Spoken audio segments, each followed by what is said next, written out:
किनभने आज यस स्थानसम्म हाम्रो भविष्यको लागि हामीसँग ल्याउनुभयो। हजुरहरूले आफ्नो जीवनलाई शिक्षामा बदलिदिएर राखी हाम्रो हामीलाई डाक्टर पाइलट इन्जिनियर नर्स बनाउने सपना बोकेर आज यहाँसम्म आउनुभयो।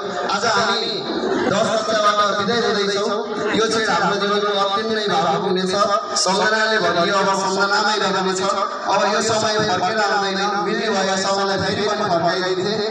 हामी बिदाई भए पनि जहाँ पुगे पनि तपाईँहरूले सिकाइ हामी सँगै रहनेछ। विद्यालय सधैँ मनमै रहनेछ।